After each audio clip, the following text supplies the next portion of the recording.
today we're going to be talking about what makes a successful business. Ano nga? Kasi last season we talked about. That's right. Yeah, Wala pa. How to start businesses and what are tips you would give, budding or aspiring entrepreneurs. So we'll take that conversation To the next level. Kasi, obviously, nakapag-start na kayo ng business niyo from our last episode, di ba? Ako So, anyway. So ngayon, we're going to try and, so you've started it. How do you keep your how do you attract customers? How do you keep customers coming back? And for our top 5, we are giving this top 5 from the perspective of customers. Because that's what we are. Okay. So for the top 5, we're going to be talking about top 5 practices that we like, that we've encountered. Right. That we love, that keeps us coming back. Yes. Yeah. So number 1. This is mine. So this is what I look for every business that I patronize: consistency. So for example, if I'm craving for something and I go to a restaurant, you better make sure that You better make sure. You better not pout. You better not cry. You better make sure that you give me what I was looking. That you give me what I want. Yeah, So because there's a certain expectation, diba? And the consistency is how you meet your customer expectations. And it doesn't necessarily just apply to food. Yes. It can be to Oh my gosh. anything. Like for a hotel, the service has to be consistent, The right? cleanliness.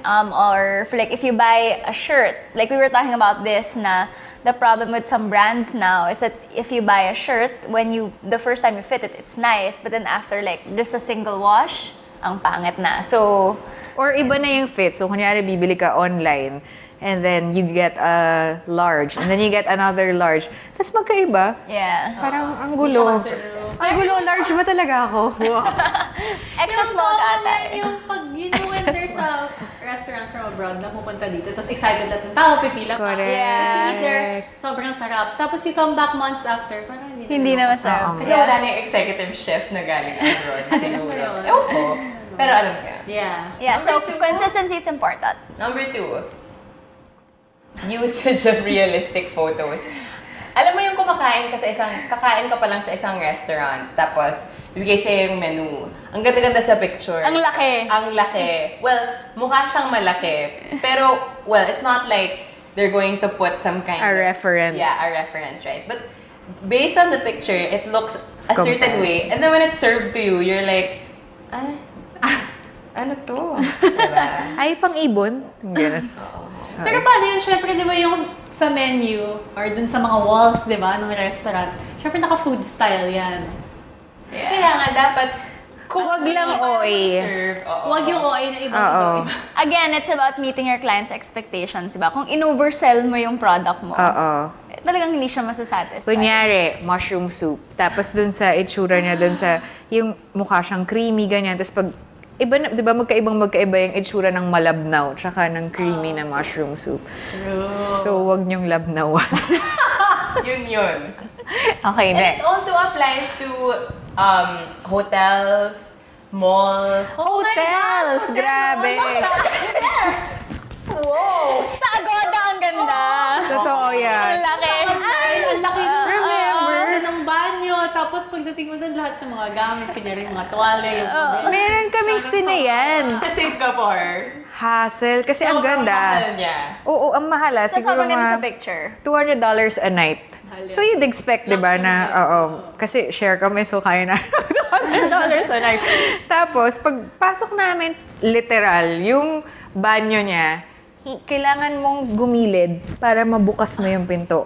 Kasi sobrang sikip. Tapos, it was bed, table, bed. Walang spaces yun, Tapos, maleta ni Shelly, maleta ko. So, every time I would go there, we left.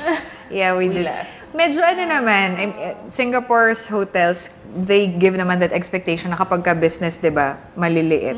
Pero ito parang setting the bar. Yeah. Next. Owners treat their staff as teammates. this is very important for me, kunyari, especially when I'm buying from retail chorvas. Kunyari, the manager is there. It's a kiosk in a mall. And then, yung inuutos-utusan in a way na, uy, slavery ba to? It just makes me feel like I'm not supporting a business that does not treat its... Kasi, ano yan eh, I also own a business. So, I know that my first customers are my employees. Right. So, kung hindi nila matreat yun ng maayos, I also don't believe that they're going to... Parang sobrang pakitang tao. Yeah. And for me, the worst, yung pag makikita ka ng manager or boss that yells Yes. at their employees. In public. In public. That's really terrible. I've experienced na nagbigay ako ng feedback tapos ang sabi, we've already reprimanded the person who was in charge. I don't think that's a proper response. While that is the process, it could have just simply been, I apologize on behalf of our team. Yeah. It's just different. It makes a difference. Although, Owning up to it. No? Yeah. Pero on the other hand, iba din yung makikita mo yung owner ng store, yung president ng company, nandun sa employees. Correct. Oh, sir, ganyan yung may warmth sa owner. Kasi, litaw eh, diba, no? happy employees, better service. Happy employees! Happy employees! Hindi, di ba pag happy employees, mas Totoo. sila, productive, better service. I agree. Okay. Next. Ito yung super pet peeve ko. Yung spelling ng ihi ka bebe. na, ihi ka na. Tapos nag-rush ka sa banyo. Tapos nakaupo ka na, nagbibig ka ng sulang tissue. The Sobra. worst. Ayoko rin yung maduming banyo na walang bag hook. Yes. parang, sa mo lalagay, diba? Ako kinakagat ko pa minsan. Ay, exact yung kinakagat. Mahirap pag mabigat yung bag, may laptop sa loob. Sayang ang braces. Ngayon ko lang yun, katry ko yung next time. Ito yung pinaka-mahirap. Hindi, yung tissue kasi, I think yung bidet kasi, medyo mas pang-high. Yeah. And much appreciated yung bidet. Pero yung tissue, Basic. for me, basic na basic. Alam mo yung nakakainis, may tissue pero kailangan mong bilhin. Sa gasoline stations, ganyan yan, di ba? Yung may vending. Or yung may vending machine. Right. Tissue lang yan. Well, this is a different topic altogether, but I don't understand why malls charge for premium banyos. Bakit? Eh, yung ano mo, yung favorite mo, yung... Ito sana. Ito, siningit ko lang to This is her call to all restaurant restaurants, owners or businesses. establishments na pwede sana yung kung joint unisex yung banyo. Kung ito yung toilet, huwag nyo naman lagay dito yung urinal. Kasi hassle eh, lalo na pag nakainom ka na. Aminin nyo, nakasquat ka, tapos parang may urinal, nakaganon ka. Kainom, Kasi pag lasing ka Kasi na ng mahirap slide. mag-balance. Oh. Hindi, technique daw yun para pag gusto mo nang subukan. Anyway, this is not about that. Okay, next. Our final one. Yan. Accommodates feedback with grace. Tumahimik. Oo, yun. Syempre paminsan, di ba, we also, as customers, we also understand that not everything goes flawlessly. That's true. And it's okay. It's okay when Or there's... may buhok sa sandwich mo. May buhok sa sandwich mo. Tapos mo na- Sa sandwich ko. Paubos na. Ay, buhok! Oo. That happened recently. Or, paano ba? Or may ipis. Okay, I experienced once in a restaurant where we're gonna eat later na merong ipis dun sa baby ipis. And then So, hindi na tayo kakain doon but we will eat there again because she said na, so I reported and then they took it back, they kindly replaced it. In fact, they even offered an option na would you like to replace it or would you like to cancel it altogether? And then, apologies. And then, the following day, I was called pa by their owner Wow. na, talaga? To explain the situation that they were spraying daw, it's rainy season, so talagang lumalabas. And we really apologize. Yeah, that's over. That's So awesome. should you come back, your meal is on us. Okay, is our meal later on Medyo 2 years ago na yun. I guess hindi. Oo. Yeah, it was just really nice to not... Meron din kasing mga snooty owners, diba? Na, hindi. Ganyan talaga eh, diba? Ganyan talaga, may ipis talaga yung food na sinaserve namin. Yun. So, kainin mo. Ano yung combo meal yan? May ipis na extra. There.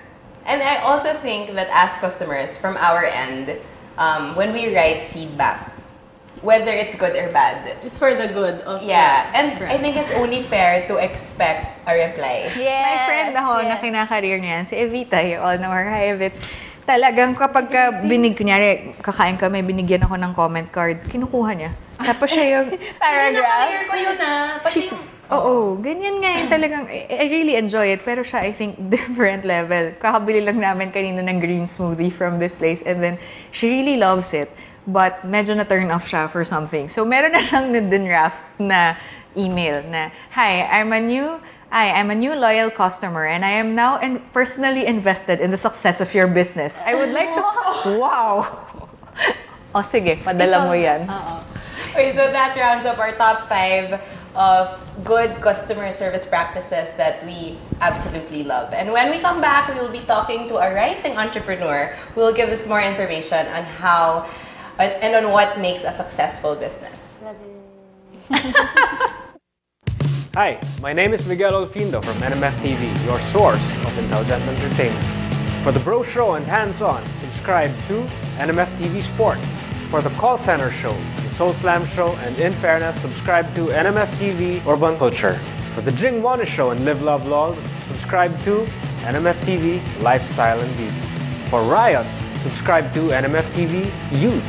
For Robot Rise and new crazy gaming shows, subscribe to NMF TV Gaming. For Puto Tech Show and other tech-related shows, subscribe to NMF TV Tech. And of course, for Good Times with Mo, that show, Machong Chismisan, and Two Girls One Cup, subscribe to NMF TV Humor.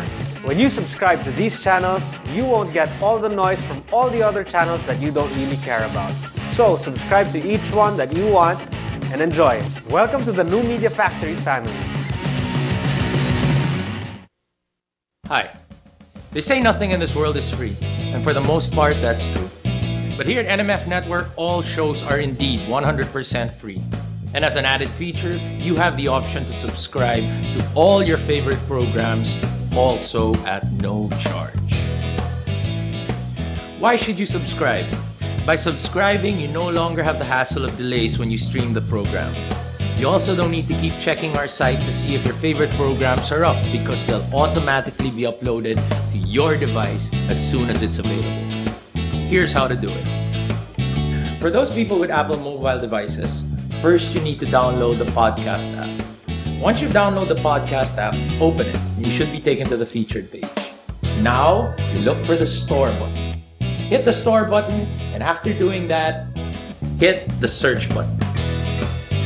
Put your cursor on it and type New Media Factory. All our shows should automatically appear. Pick your favorite or favorites, open it, and hit subscribe. And that's it, you're done. Congratulations and welcome to the New Media Factory family. Yeah, so nagkakanda-negosyohan na dito. Okay, we are now back with the founder of Nipa Foods, Stephen Ko. Yay! Galang na yung mga guests natin. Yes. Nakapolo. Okay, so Nipa Foods is a company that sources local food stuff from all over the Philippines. And they kind of, you kind of rebrand it, right? Yes, and then, so we repack it and then put our own label, Nipa. Nipa. And it's Nipa because... Well, do you want the technical? My technical. Give us the best. Wow. No, I was scouting for possible names. I want it to be Filipino, but I want it very hard to mispronounce by any language. And it's so simple. Pero nagkaroon din ng meaning kasi what we do now is we bring everything under one roof. So parang naging Nipa na siya. So, hindi technical yun. Nagkaroon din ng meaning. National Integrated One. Okay, so here are some of the products. So Stephen brought some of the products. Let's take a look at it. This is cashew butter. So it's like peanut butter but without cashews. This is my mom's favorite product of Nipa. Can I open this? Oh yeah. This is the Nipa trail mix. That's why strategic yung pagtanong ko. And then these are pretty cool products. They are wine made out of different fruits. So this is Mellow Mel and that's honey. Is that the honey seed? Yes. So this is so that's mead. Mead is the technical term for alcoholic honey beverage. So instead of, since we don't really have grapes in the Philippines, but we have really good honey, so we ferment the honey and then turn it into a dessert wine, parang dessert wine type. Okay. How long have you been running? How long has the business been? Oh, I think we're turning 1 this October. Congratulations! Buhay pa. Thank Okay, you. so of course, 1 year, puro pa yan. There's still a lot of trial and error, Oh, yes. birthing pains. But what has been your feedback so far that the customers like about your brand? Is it the consistency of the product? Is it your packaging? Is it, what have they said na, uy, I think it's value for their money. No? Kasi I think what to add to Philippine products is the really great branding, and then the really we extend the shelf life. That's we're mostly a science team, so and the usual complaint is bad branding and bad packaging, diba, for Philippine products. Okay. So that's what I want. That's what I wanted to solve. Right. Rather than just keep complaining about it na products ng Philippines, mga low quality. Right. So I told myself na why don't I use my science background to help the country. Parang ganun din. So what we do is we give market access to very unique products, local products from the different provinces. So that's our way of trying to help the countryside as well. Right. The communities that you source these products from, they had no problems naman letting go of the ownership over their Yeah, so, Nina's banana chips. Ganun. Well, actually, many of my suppliers just love the fact that they manufacture really good products. Okay. But they just find it hard to That's sell. true. Right. To So market reach the access. market. A while ago, we were talking about how one of the things we look for in a product is consistency. Yes. How do you apply your science background, or how do you guys ensure the consistency, the quality of the products that you sell? So we have food techs. So that's dun kami sa repacking. Right. We get them in bulk, and then our food techs repack them properly. Okay. To extend the shelf life. So kunyari some of our products, like yung palapa, this one. So this one only lasts maybe maximum of 1 month, traditionally. Okay. But we repack it in such a way that it can last like, I think almost 1 year na. Wow. So food techs rock? So, Stephen's dream, one of his dreams, wow. Ako yung nag-share ng dream niya. Thanks for knowing my dream. Is to be the biggest employer of Filipino scientists. Oh, that's a long-term dream. Yeah. Oh, So please one, do that. one way is Gusto to, ni Atom yun. yun nga, through these products. So, you were saying na 1 year pa lang yung, or magiging 1 year pa lang yung Nipa Foods. And a lot of businesses, like small businesses, I mean businesses are not small, want to stay small. Kasi if you get bigger, mas baka habulin ka ng BIR tsaka. Pero what was your sign na, okay, we can actually explore, we can look for more products. Look for more communities to tap, get more food Because tech. I'm sure when you started, you didn't have these many products, right? You started with a few and then Alright. you kept on building. So ano yung mga signs mo? Well, I think before you even start a business, you look for a big market. Well, being small is sige, fun, but I think by being big, you help more people. You mean you employ more. kunyari, you're an entrepreneur, you look at what is the need of a big ganon. Yes, Okay. and you try to look at the global market rather than just the domestic. Right. Kasi yun yung, I think that's my frustration din, na Philippines is not really known for being an export country. Well, that's also good kasi most of our consumption is domestic, so we're not really affected by global Right. slums or anything. Pero I want to showcase the Philippines to the world eh. Having been educated abroad, in the UK, kung saan pupunta din si Ana. So, By the way, I'm leaving. so you realize that there is a demand for tropical products. There is a demand for good Filipino products. I'm really amused how, when I send my products abroad, parang tuwang-tuwa sila sa trail mix. It's banana chips, and for now it's banana chips and cashew, but we're adding more variants. Right. Kasi we're looking for all natural and many dried foods kasi have chemical preservatives. But they love it so much kasi they don't have cashews over there. They don't have like banana chips over there. So that combination is it's sobrang patok sa kanila. Exotic na yun for Galing. them. Ako, I'd like to know, kasi siguro a lot of other businesses like yours or smaller than yours, ang pinaka-problem is how to get word out there or Right. how to get your brand known. Yeah, How because you are were saying, going diba, about it? one of the objectives of Nipa Foods is to provide access to a market. Right. So how do you do that? How have you been doing that?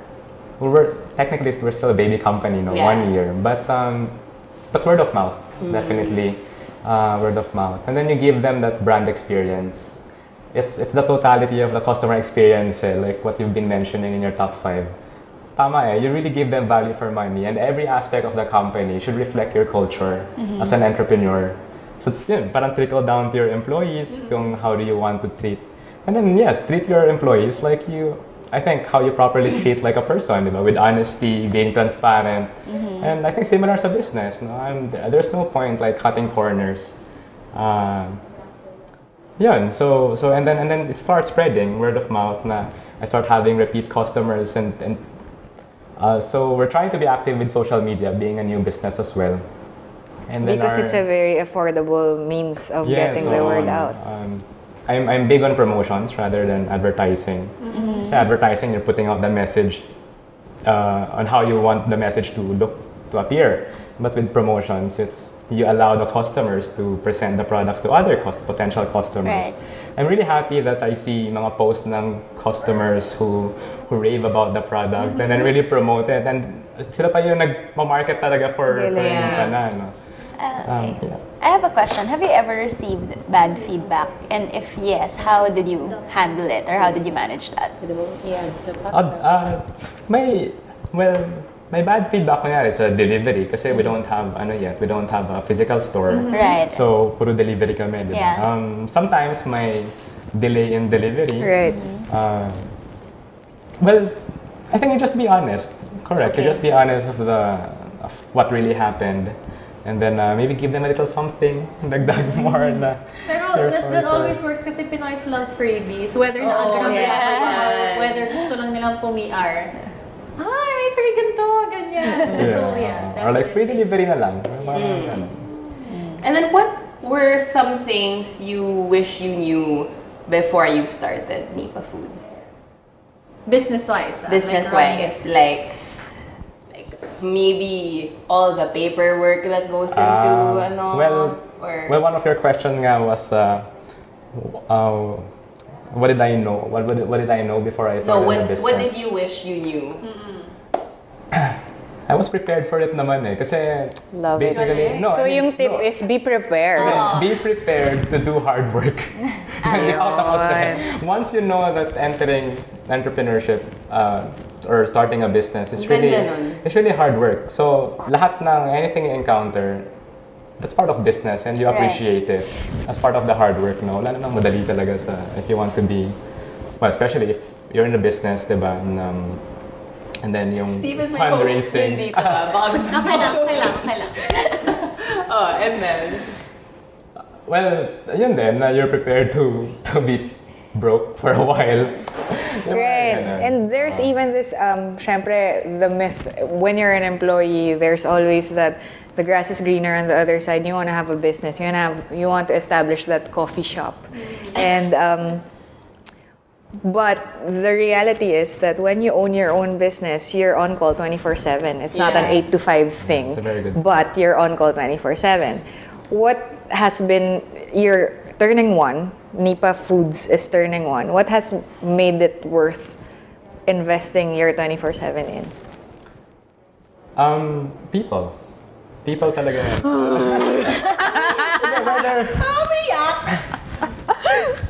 Okay, why people? Whether the people are your customers or whether it's the team, no? It's ultimately people that make you happy. So it's the relationships that are built. Business through is the about business. relationships anyway, diba? It's seeing your customers happy, seeing your team parang finding fulfillment in the vision that you presented to them. Sabi nga, diba, you don't really buy products, you buy feelings. Yeah. That's all. I-cross-stitch na natin yung sa throwaway, no? Totoo yun. Wait, pero sa business, it's I don't own one, or I dream of having one, di lang ako marunong. But di ba dapat kailangan umikot yung pera? And like you said, for a few months or years, Be even, prepared to wala be talaga. broke. So, I'm sure you've researched before starting this. Gaano yung katagal na okay lang na medyo broke ka or not breaking even before panicking? Na hindi to para Or what amount of savings is good to have Right. before you jump Start a into business. the big risk? It depends. I think that's a good question, no? But I think it depends on how far you can go talaga. It's more of a personal thing than... That's true. Because you can start a business with nothing, Yeah. with zero money, like a consultancy or... Laway So, lang. Pets lang! Okay na, oh. Yeah. Muse-musean lang. Lipstick lang ang capital. Yeah. So, depende 1,100. talaga sa determination. Depende. So I was prepared maybe to go in like maybe 2 years. Na walang kita. And maybe Oh, the yun. circumstance also of the entrepreneur, like it would be different if you're an entrepreneur and you have a family versus Yeah, definitely. you're single, Correct. right? Okay, so if you could give a tip, Three tips. 3 tips. Tip no? Isa lang, tatlo pala, sorry. Nahirapan niyo siya eh. Okay, go. 3 tips. Daming bulagan. Para 3 business tips that every business person can benefit from. What are That these? you've learned. Okay.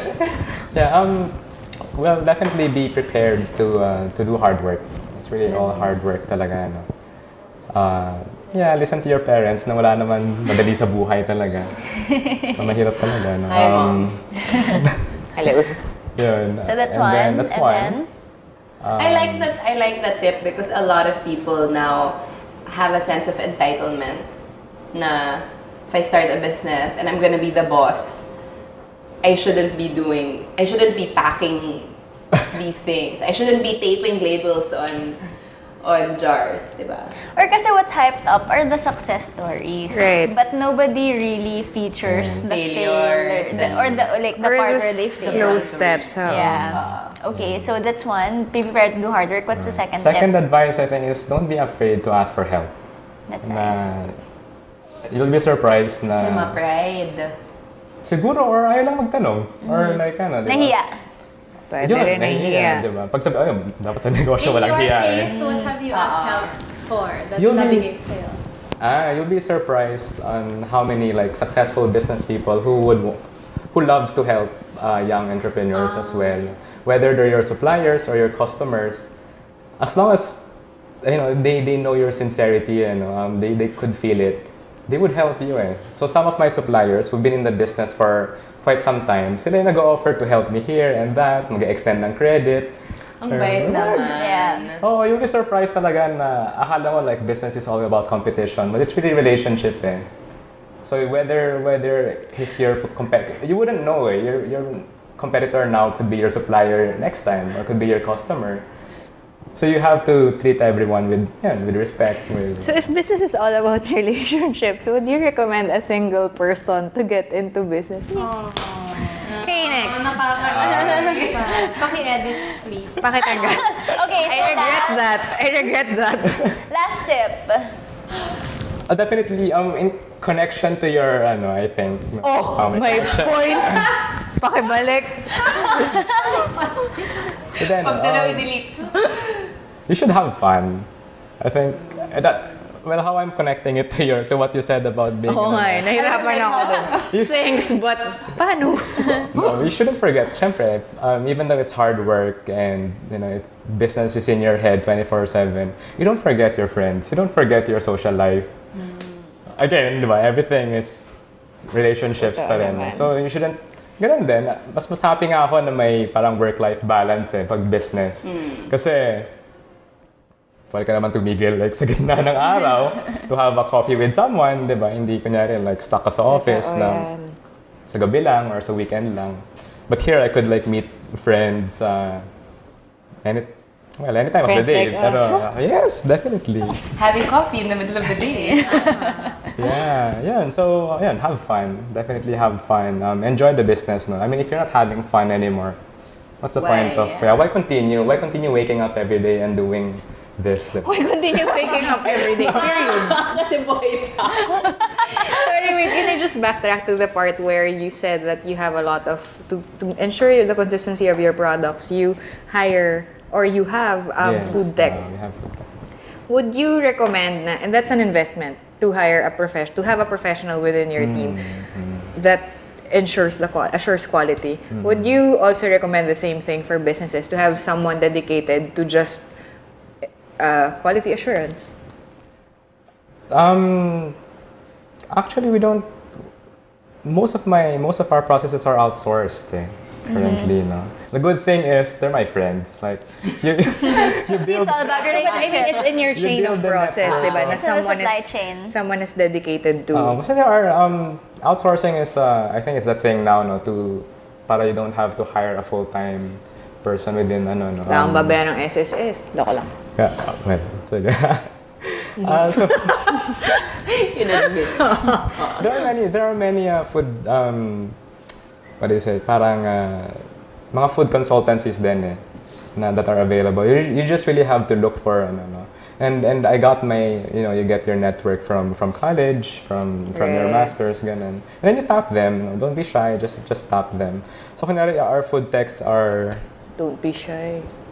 yeah, our food techs come in pag kailangan, hindi yung everyday 9 na to nandun. 5. Oo. Okay. Okay, so thank you so much, Stephen, for joining Thank us. you. And happy anniversary soon to Yeah. Nipa. So if we want to order, we'll just go to Straight. nipafoods.com Yeah. and then you can have it delivered. Yeah, or leave us a message on Facebook, Nipa Foods. And it has nutrition facts on it. So sa lahat ng Galing. meron dito. Okay. Thank you for joining us. See you for our next episode. Wow, ako yung nagbabay. Bye!